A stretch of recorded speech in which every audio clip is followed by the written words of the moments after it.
I've decided to buy a luxury car. Honestly, it's more than I need, but my parents are also considering a new vehicle, and this one might be perfect for them. Since marrying Anthony, I've noticed some changes in his behavior. He's become more self-absorbed and, surprisingly, even a bit envious of the nice car my parents gifted me. I'm starting to feel fed up. My name is Emma, and I'm 29 years old. I met Anthony back in college, and we've been married for 2 years. Anthony's a socialite, charismatic, and well-liked, while I'm more reserved with a close-knit group of friends. Our relationship started off unexpectedly. It grew through shared classes and study groups. His interest took me by surprise, and when he asked me out, I was thrilled and accepted right away. That was the beginning of our journey together.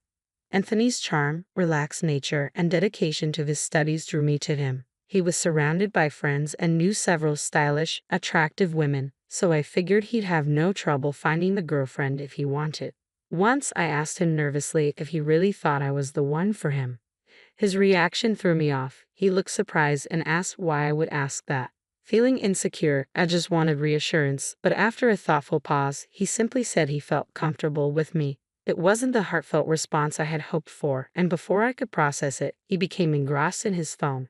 Not wanting to push the issue, I changed the subject and apologized, though the doubt lingered. On the surface, our relationship seemed fine. We graduated, got married, and settled into a condo. I landed a stable job while Anthony continued with graduate school and worked part-time. When I shared news of our engagement with my mom, she was ecstatic, admitting she'd started to wonder when I'd introduce a boyfriend. I felt a little guilty for not telling them about Anthony sooner, but my mom, knowing my independent nature, was just glad I had someone who cared about me. My parents have always been my role models. Like us, they met in college and have maintained a deep love and respect over the years. My dad climbed the corporate ladder while my mom followed her passion for cooking, eventually teaching culinary classes. They've always honored each other's independence and supported each other's dreams, and I want a marriage as nurturing and supportive as theirs. Growing up in a financially comfortable family, I learned the importance of independence early on. This influenced my choice not to follow Anthony into graduate school. I wanted to carve my own path. My dream has always been simple yet meaningful, to create a family environment as warm as the one I was raised in, complete with a loving marriage and perhaps children someday. But as we settled into married life, things started to change. Anthony's financial contributions were minimal while he focused on his studies and part-time job. One day, I brought up the idea of him contributing a bit more towards our expenses. His response was dismissive. "I do contribute, Emma. Didn't we agree you'd cover the living expenses when we moved in?" His words left me uneasy. Anthony's dream of becoming a professor was clear, and I admired his dedication. But as he pursued his career, I felt increasingly burdened by our finances. Despite my assurances that I could manage with my stable income, his curt retort made me wonder if we were truly working as a team. When I first brought it up, I stammered, giving a feeble agreement, unsure how to push back. He sighed heavily. "You wouldn't understand, Emma. Being a graduate student is expensive." Then, almost as an afterthought, he added, "Oh, and I need $26,000 for a research trip. Can you lend it to me? I'll pay you back." His requests for money became more frequent, and the tension in our relationship steadily grew. Anthony often stayed out late, leaving me alone with meals that went cold and unanswered phone calls. Yet whenever he returned, his mood was upbeat. He'd casually compliment my cooking or suggest spontaneous plans, making me feel valued for a moment. These fleeting gestures of kindness gave me brief glimpses of the joyful marriage I longed for, pushing me to avoid the deeper issues between us. But despite my efforts, feelings of loneliness and anxiety became my constant companions, caught in a cycle of temporary happiness followed by long periods of isolation. I struggled to confide in anyone about my feelings, especially my parents, who seemed so happy for us. But they likely sensed that something was off. After a long time away, I visited them, and my father suggested I stay for dinner. My mom went all out, cooking a meal filled with warmth and welcome. During dinner, my father mentioned that Aunt Margaret had recently visited. "She was asking about you," he said, describing her as spirited, ambitious, and fiercely independent, the very traits that define her. "I'll reach out to her soon." "Thanks, Dad," I replied, feeling their gentle encouragement to reconnect with family. My father shared fond memories of Margaret, recalling how she often joked that Anthony had whisked me away. "Margaret? who had never planned to marry herself, had always been more of a mentor than just an aunt. I could talk to her about things too complex to bring up with my parents, and she'd always understood me deeply, providing advice and support whenever I was navigating new chapters in my life. Though I'd been hesitant to open up to Margaret about my relationship with Anthony, my visit to my parents sparked a desire to reach out to her. A few days later, we met at a cozy cafe. Margaret, ever so stylish, greeted me with a warm look and offered a bit of fashion advice. "Marriage is more than just the ceremony, Emma," she said, smiling as she sipped her tea. "It's important to feel confident and keep up with yourself. Your appearance says a lot about how you feel. Take care of it." In that moment, I realized I'd been neglecting my interests and quickly apologized for losing touch. Margaret chuckled, saying, "That's just like you, Emma. It's good to be earnest, but your timidity likely comes from not stepping out enough." Hearing about Anthony had made her happy. She thought I was finally ready to move forward. We hadn't spent a day just relaxing together in such a long time, and the beautiful weather made our outing even more delightful. As we settled on the cafe's sunny terrace, I felt at ease enough to open up about my concerns with Anthony. At first, I thought that even someone as reserved as I am could make things work with him, but recently, I was beginning to have doubts. Margaret listened quietly, her gentle nods showing empathy. When I finished, she softly asked, "Have you shared any of this with your parents, Emma?" "No," I admitted. "I was hesitant to tell even you today. I didn't want to seem vulnerable. I felt like I needed to handle this on my own to prove my independence. If my parents knew, they'd probably insist I move back home."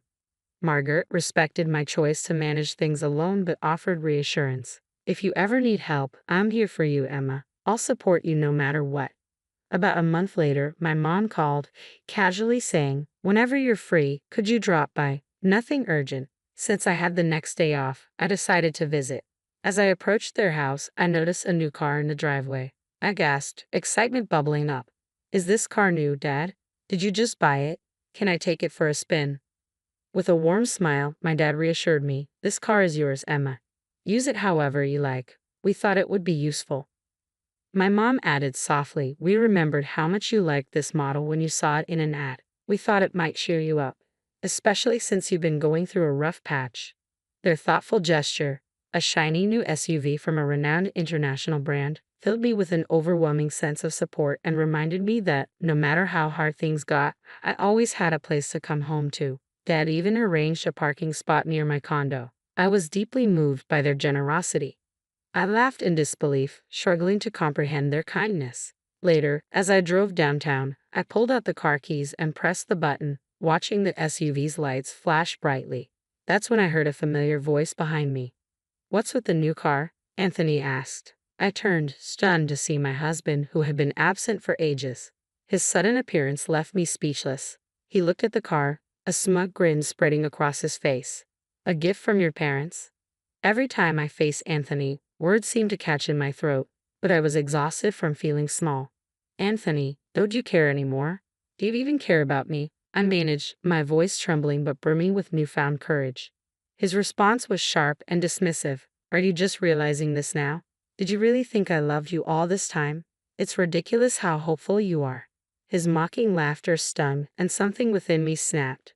"Then why did you marry me?" I shot back, louder than intended. Anthony's expression darkened, his voice cold and blunt. "Oh, so you're going to be that blunt? Marrying you was just convenient. And now, what? You want the car too? It's wasted on you." I was stunned by the harshness of his words. Seemingly unfazed, he added with chilling indifference, "We're getting a divorce. And without me, you'll never find another man. Think about that."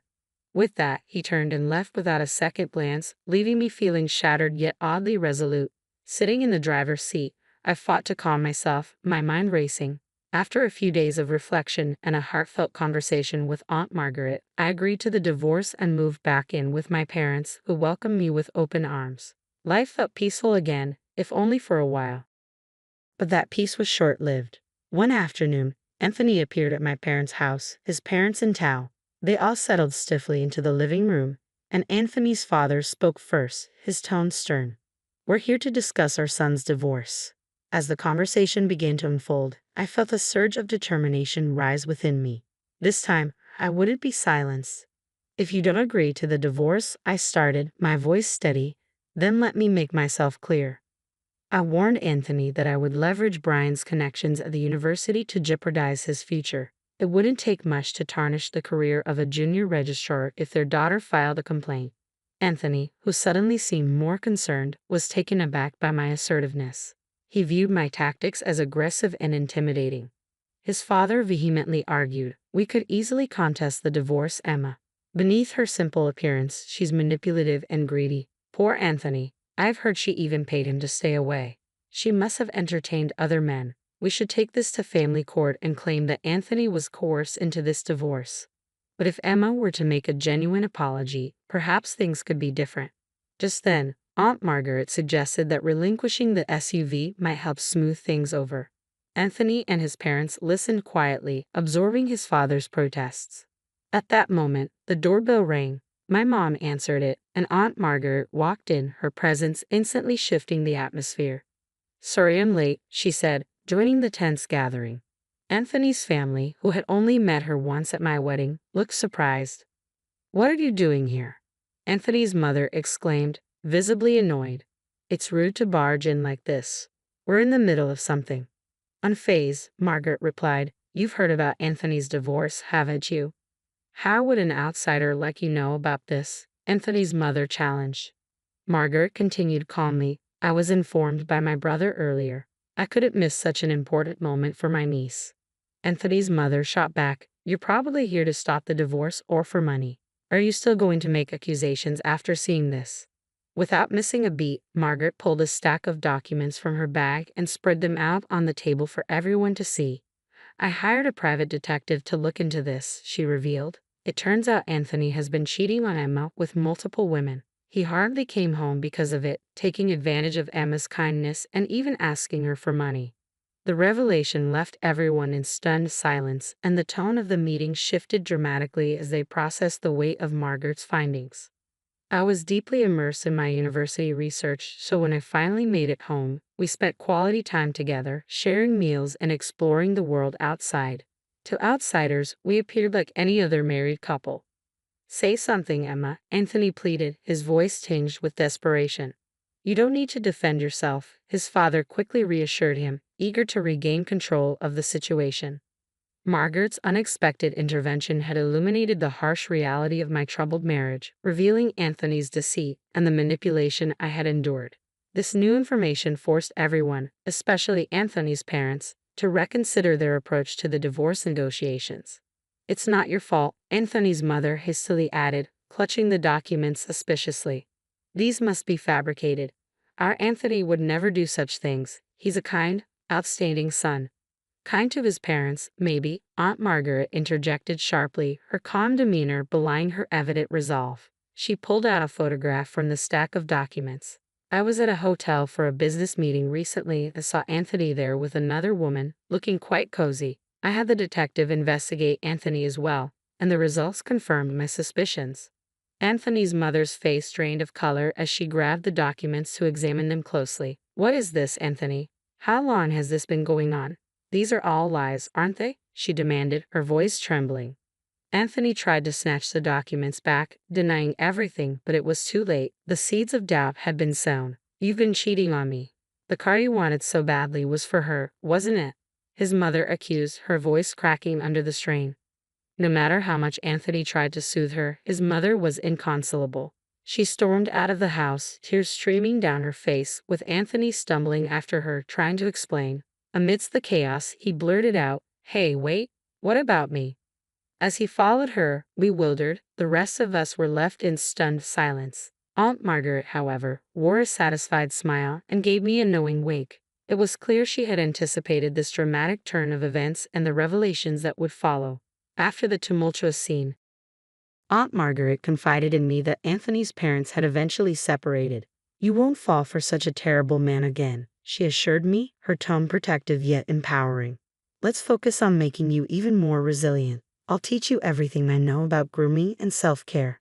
Despite her busy schedule, Aunt Margaret made time for me, taking me out for meals and shopping trips. During this period, I absorbed a great deal from her, gaining a new perspective on self-care and confidence. Her guidance not only helped heal my wounds but also equipped me with the tools to build a stronger, more confident self. A year after my divorce, I made a life-altering decision to enroll in graduate school. This period marked a time of intense personal growth and transformation.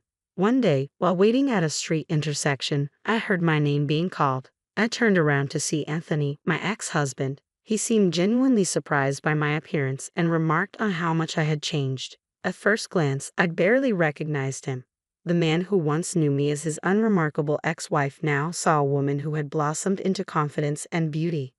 Meanwhile, Anthony's life had taken a sharp decline following his parents' very public and scandalous divorce. He had dropped out of graduate school after Kyle and Karen withdrew their financial support amidst the turmoil he had caused. Struggling to cover his tuition and living expenses, the carefree lifestyle he once enjoyed had become a distant memory.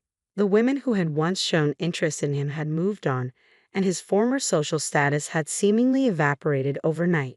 As Anthony was about to suggest we catch up, Jonathan, the man I was currently dating, approached us, his timing perfect and signaling a clear demarcation between my past and the new chapter I was embarking on, one that no longer included Anthony. Nearby, a group of women couldn't help but admire Jonathan, wondering aloud if he was a model. Observing my brief exchange with Anthony, Jonathan gave him a polite nod and said, "It's okay, we're done here. Let's go," taking my hand confidently. Anthony remained rooted to the spot, visibly shocked as Jonathan and continued on our way. My gaze stayed fixed ahead, concentrating on the road and the bright prospects that lay before us. I didn't glance back even once as we departed.